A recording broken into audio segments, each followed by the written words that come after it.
O presidente de El Salvador virou um fenômeno global. Nayib Bukele usa a segurança pública como espetáculo. Imagens de megapresídios, encarceramento em massa e uma retórica de tolerância zero que domina as redes. A extrema-direita não só aplaude, transforma o Bukele em modelo de combate à violência. Um exemplo de eficiência embalado em estética autoritária. O sucesso é digital. Vídeos profissionais, propaganda de choque. A narrativa de que basta vontade política para limpar as ruas. Mas por trás disso existe uma outra realidade.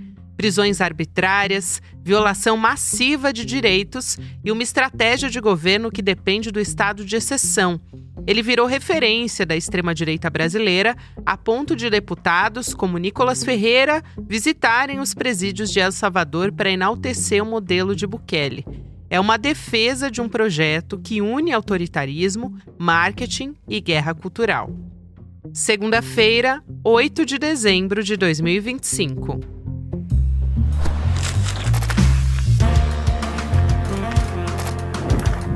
Sou Gabriela Varela, esse é o Análise com mais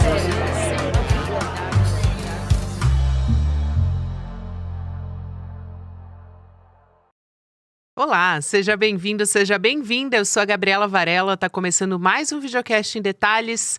Aqui de segunda a sexta-feira a gente analisa uma temática, uma notícia importante do momento. Hoje eu vou conversar com o professor Castro Rocha aqui no Em Detalhes. Professor, estava com saudade de receber por aqui, seja bem-vindo. Obrigado, Gabi. Eu também estava com saudade de conversar. E o tema de hoje é muito importante, eu estou animado. Com certeza. Aliás, o professor João César de Castro Rocha foi o primeiro a alertar dos acenos. Aliás, acenos, eu estou sendo aqui muito gentil, né, professor? Porque eles estavam fazendo, assim, todos os sinais possíveis para o Nayib Bukele e para esse modelo de El Salvador que a extrema-direita quer importar. Agora, como foi esse processo, como que o Nayib Bukele foi alçado a esse posto de ídolo da extrema-direita, professor? Então vamos lá, Gabi. Vamos então recordar um pouquinho da história do Bukele, que eu acho que é importante para situar essa questão. Então vamos lá.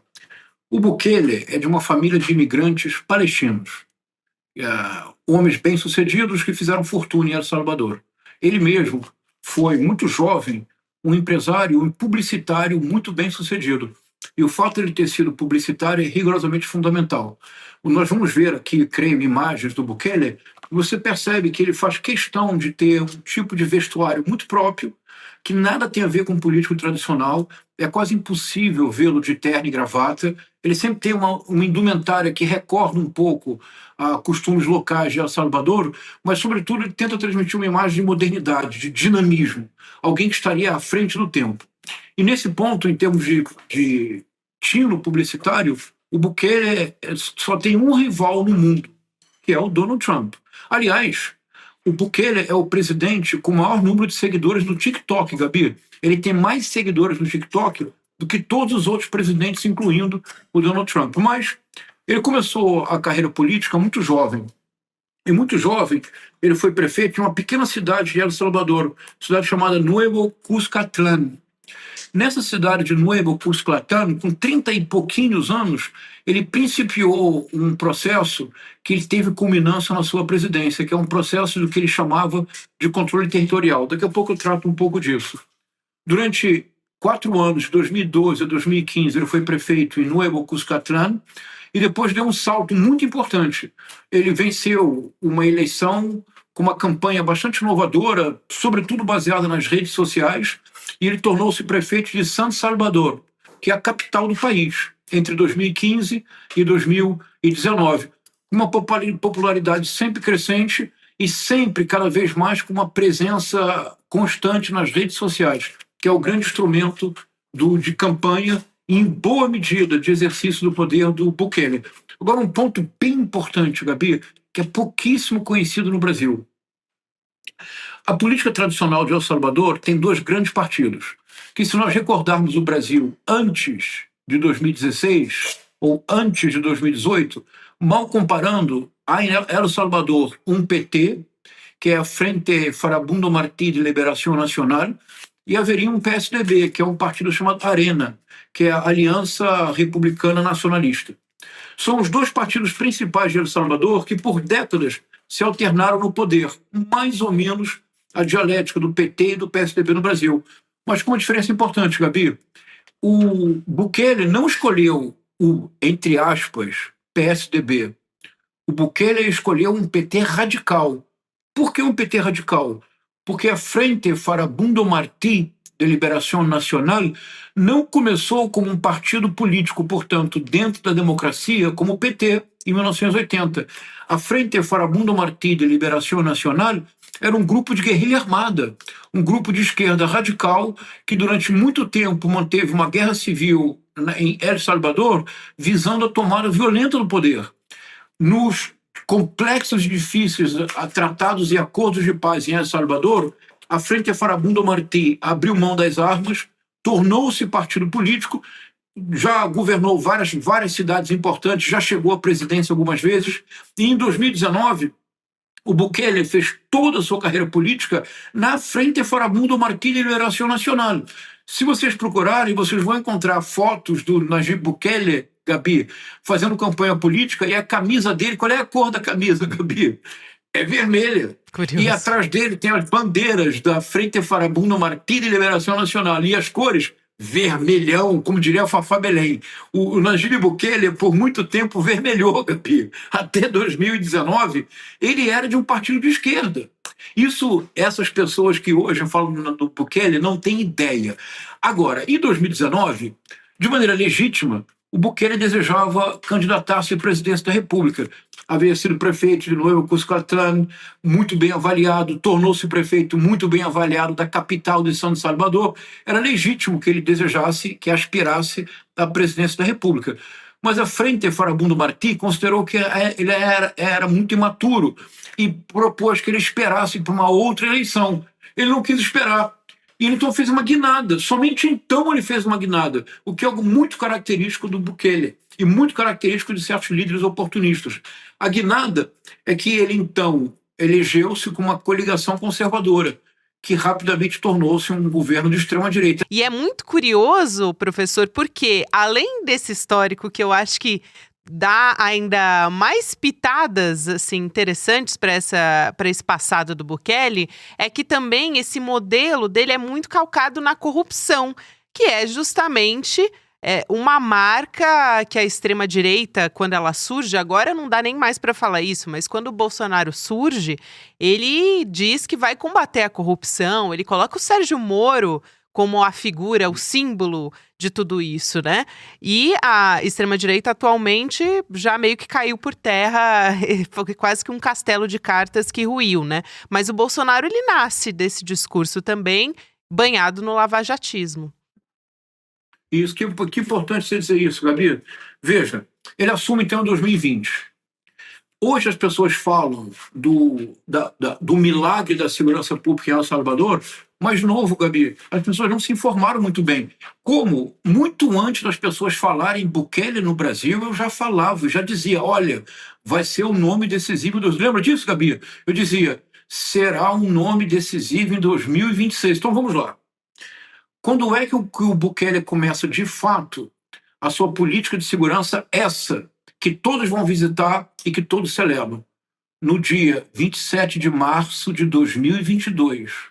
Agora, o que aconteceu entre janeiro de 2020 e 27 de março de 2022? Justamente, Gabi, há muitas denúncias, dizem que o governo Bukele teria feito com as pandilhas, sobretudo o Barrio 18 e a MS-13, vamos falar delas, teria feito um acordo. A mesma coisa que dizem em São Paulo, é comum as pessoas dizerem que houve um acordo entre o governo do PSDB e o PCC. Seria algo similar. Portanto, de janeiro de 2020 a março de 2022, não existe nenhuma política revolucionária de segurança em El Salvador. As gangues continuam dominando. Agora, passo atrás, como nós sempre fazemos. Vamos lá. Porque para entender o fenômeno Bukele, como sempre, honestidade intelectual acima de tudo. Sim. O Nayib Bukele conseguiu resolver um problema que parecia impossível. Qual? Então vamos lá agora, Gabi, porque esse ponto agora é fundamental. Nós precisamos reconhecer a força do Bukele para então destacar onde que ele vai fracassar, porque, Gabi, ele vai fracassar. Vamos lá então. Onde está a força do Bukele?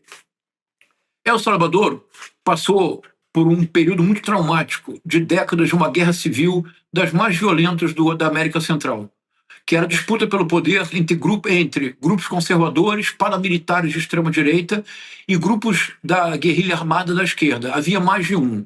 O mais importante era a Frente Farabundo Martí. Farabundo Martí é uma personagem muito importante na história de El Salvador, mal comparando, para que a audiência entenda. Não é o mesmo, mas mal comparando, é como se fosse o Luiz Carlos Prestes. É a grande figura da introdução do comunismo em El Salvador, o Farabundo Martí. Foram décadas de luta e foi um acordo de paz muito complexo. Não foi nada simples. Na redemocratização, surgiu um problema sério. E esse problema comprometeu a própria ideia da democracia em El Salvador.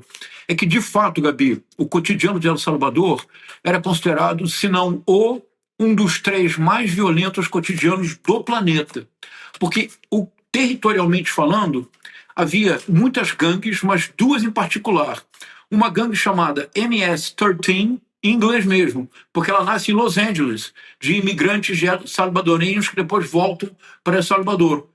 Então era MS-13, a Mara Salvatrucha 13, e o Barrio 18, ou a gangue do bairro 18, da rua 18.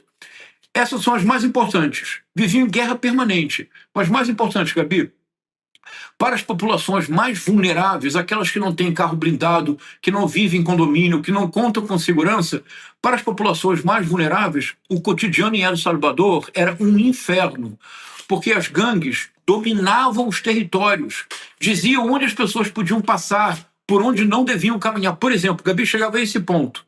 Se você morava num bairro dominado pela Mara Salvatrucha 13, você não podia passar em ruas de bairros dominados pelo Barrio 18. Nossa. Porque se você passasse, você era morto. Você precisaria fazer um desvio monumental, caminhar 1 hora inteira para não passar numa única rua da gangue. Os pequenos comércios, sobretudo das periferias, das comunidades mais pobres, eram todos extorquidos pelas gangues. Então, a situação da segurança pública em El Salvador era alguma coisa para nós quase inconcebível. E olha que a nossa segurança pública não é grande coisa, Gabi. Mas em El Salvador era impossível. O que aconteceu então? No final de semana dos dias 24, 25 e 26 de março de 2022, depois de uma aparente trégua entre o governo e as pandilhas tiveram uma contrariedade, mais ou menos como o PCC fez em São Paulo no famoso Salve de 2006. Lembra, Gabi?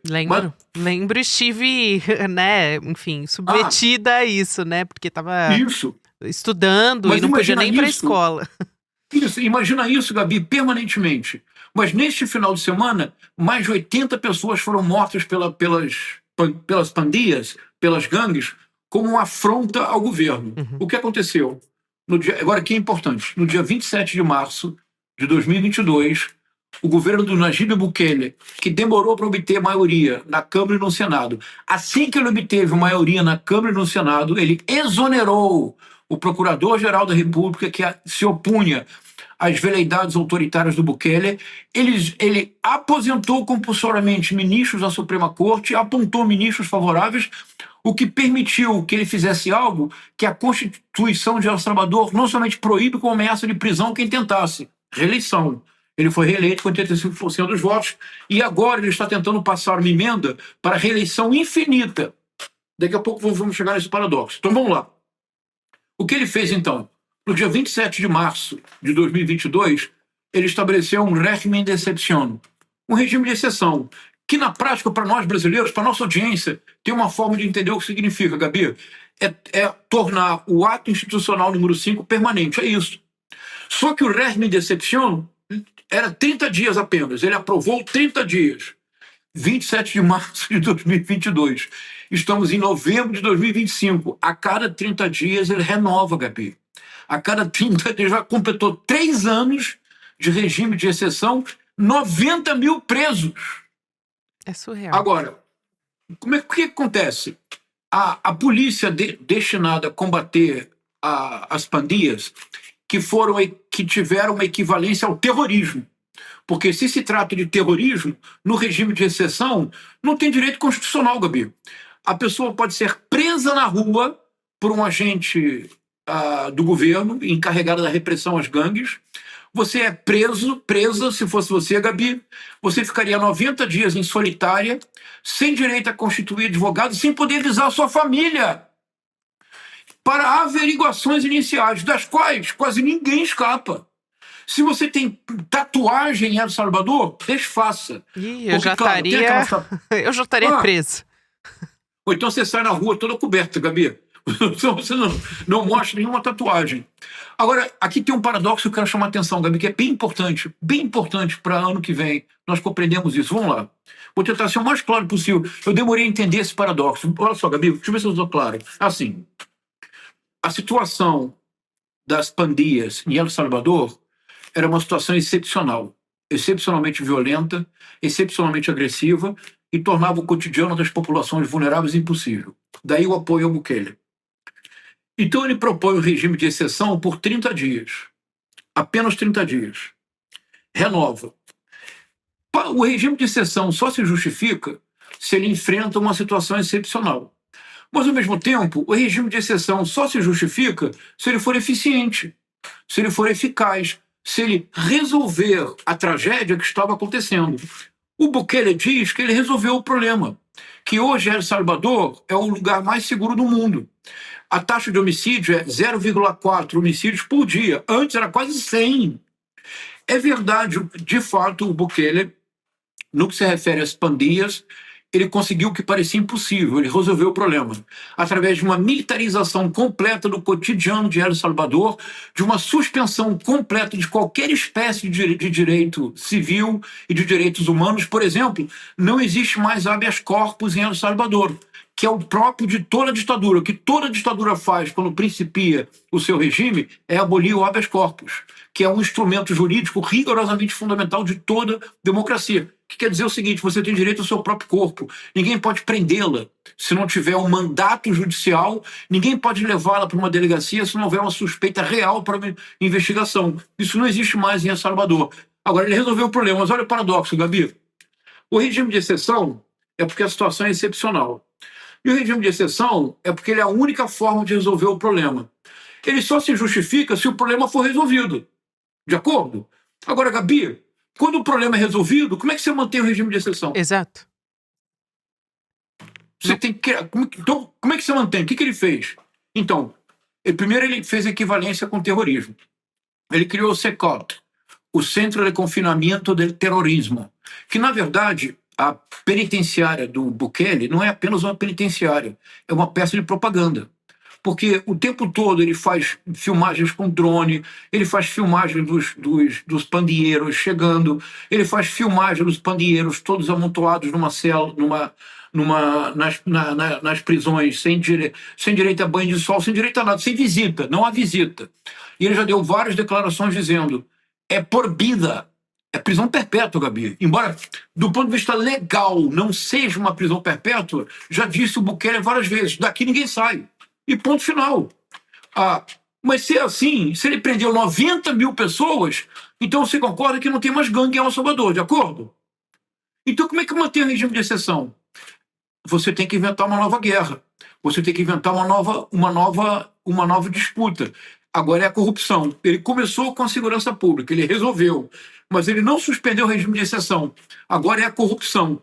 Agora ele vai passar alguns anos fazendo uma caixa às bruxas da corrupção.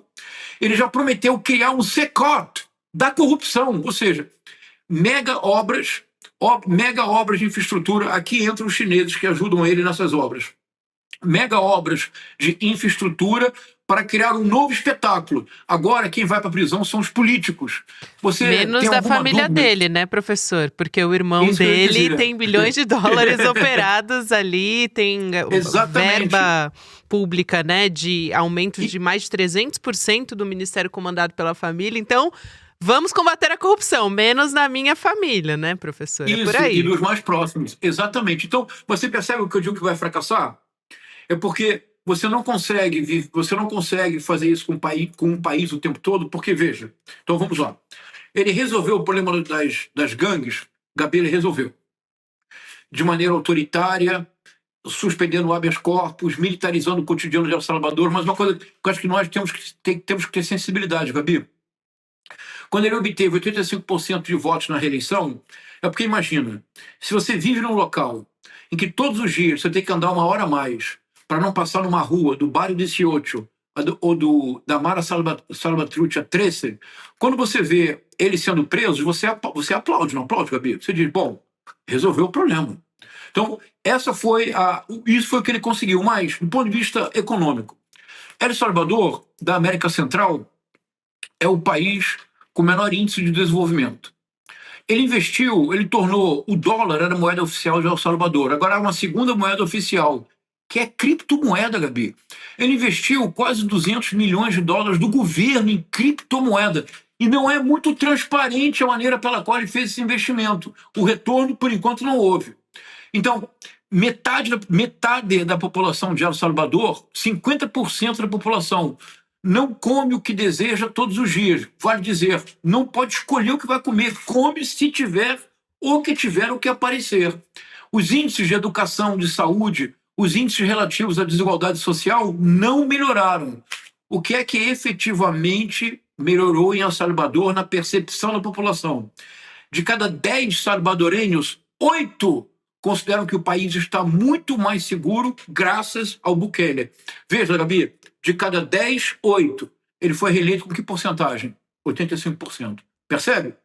Então, mas o modelo vai fracassar, Gabi. Por que vai fracassar?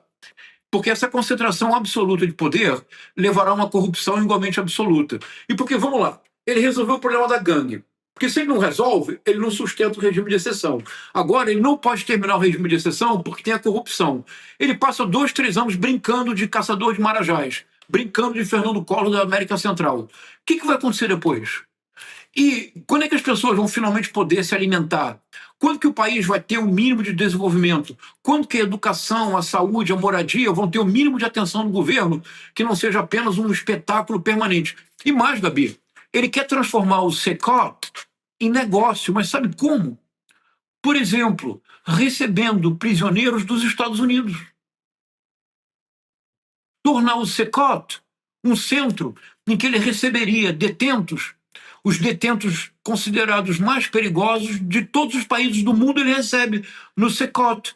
E por que você faz isso? Porque no SECOT, no Centro de Confinamento de Terrorismo, Gabi, sua vida acabou.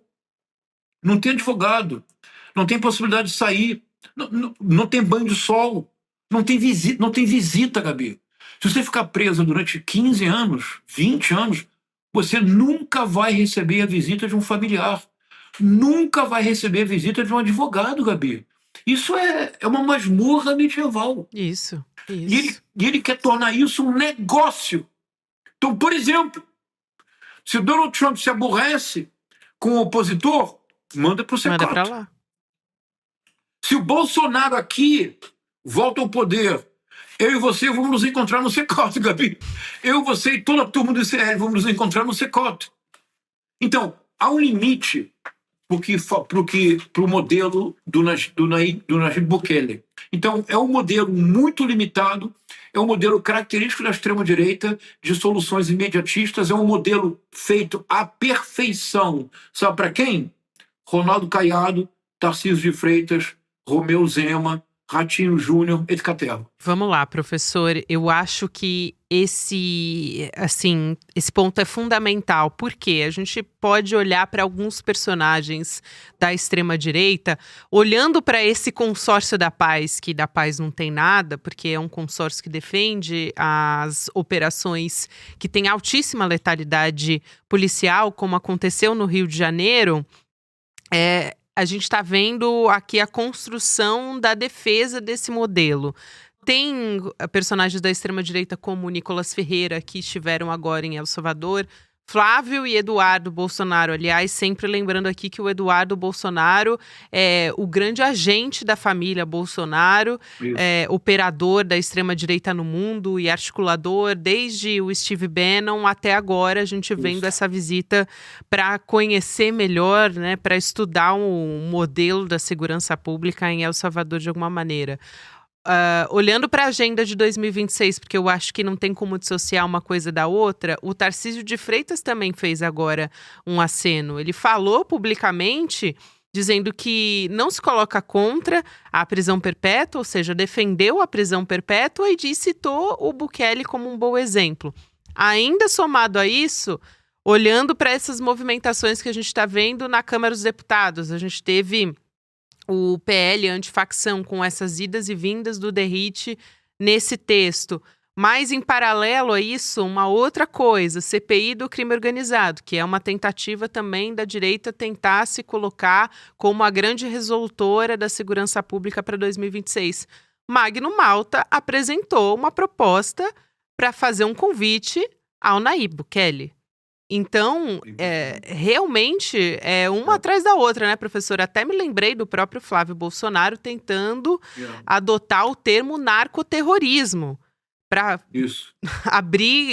claramente abrir a porteira para uma intervenção contra o Brasil também. É isso. É gravíssimo, Gabi. Eu acho que, pensando na eleição de 2026, o primeiro ponto que eu acho que é realmente fundamental é que eu acho que o governo da Frente Ampla e a esquerda democrática, nós precisamos reconhecer que a nossa percepção da segurança pública precisa ter uma transformação importante. Se nós tivéssemos, de maneira muito simplificada, caracterizar a extrema-direita e o nosso campo em relação à segurança pública, nós geralmente pensamos em causas estruturais, na desigualdade, na falta de oportunidades, e vemos nessa estrutura um elemento que favorece o crime organizado e, sobretudo, a cooptação de mais jovens. E é correto, é uma percepção correta. Somente com uma modificação de longo prazo é que nós vamos ter, de fato, uma nação. E somente tendo uma nação em que o povo se sinta incluído, de fato, é que o crime organizado perde a sua força principal de sustentação. Mas, Gabi, já a extrema-direita é a solução imediatista. Prisão perpétua, bandido bom, bandido morto, etc. Nós temos que encontrar um meio termo. Porque para as populações mais vulneráveis estão esgotadas. Há décadas, no Rio de Janeiro, por exemplo, 70% do território são dominados ou pelo narcotráfico ou pela milícia. Há barricadas na cidade inteira, Gabi. Eu e você não passamos por isso, mas 70% dos fluminenses vivem em áreas dominadas pelo narcotráfico ou pela milícia. É necessário que um governo de esquerda, é necessário que a esquerda democrática tenha uma perspectiva combinada. Nós precisamos investir em soluções de médio e longo prazo, em inteligência e, sobretudo, follow the money. A solução mesmo é follow the money. Mas nós temos também que desenvolver uma estratégia e um conjunto de políticas públicas para o curto prazo. Porque no curto prazo, Gabi, há milhões de brasileiros que sofrem com a segurança pública no atual estado em que se encontra. E esse sofrimento que é continuado, não é de hoje, não é de uma semana, não é de um mês, é um sofrimento de décadas. E esse sofrimento, se tornar desespero, eles votam no Nayib Bukele da vez, que pode ser o Tarcísio de Freitas, Derrite senador. Percebe, Gabi? Então acho que é muito importante que nós, da esquerda democrática, do campo progressista, que também tenhamos uma mudança na nossa perspectiva. Nós temos a obrigação de apresentar soluções de curto prazo para os mais vulneráveis. Professor, que importante essa conversa, e reitero aqui que você foi o primeiro a alertar para o perigo de uma buquelização aqui no Brasil e para esse flerte com essa política, se é que dá para chamar política de segurança de El Salvador. É sempre um prazer te receber aqui no Em Detalhes. Te vejo numa próxima em breve, professor, eu espero. Muito obrigada. Muito obrigado. Boa tarde, Gabi. Obrigado. Até uma próxima. Agora, na sequência, você fica na nossa programação com o Mercado Investimentos, depois tem o Rolê ICL e você pode acompanhar o Em Detalhes em qualquer momento do seu dia nas plataformas de áudio Tem conteúdo novo de segunda a sexta-feira aqui no Em Detalhes. Até a próxima. Pessoal, a pós-graduação Repensando o Brasil, que foi a pós de maior sucesso no nosso país em 2025, agora vai ganhar a turma de 2026 e você pode participar. Mais de 5 mil pessoas participaram desse primeiro ano. Estudaram com intelectuais como Marlene Chauí, Renato Janine Ribeiro, Muniz Sodré, comigo mesmo e muitos outros. No dia 14 de dezembro, um domingo, às 8 horas da noite, vamos fazer o lançamento oficial da turma de 2026. Uma chance especial de você saber tudo sobre o curso e garantir condições especiais. Então espero você para fazer sua matrícula no curso de pós-graduação do ICL. No ICL, o conhecimento transforma realidades. São mais de 300 cursos com alguns dos maiores nomes do Brasil, em economia, política, filosofia, história, finanças pessoais, autoconhecimento e muito mais. Aqui, cada aluno faz parte de um projeto único, 100% independente e financiado pelos próprios estudantes. É graças a quem se torna aluno que o ICL existe e o jornalismo livre chega até você. Se inscreva agora em icl.com.br e torne-se aluno. Estude, apoie e faça parte da revolução do conhecimento.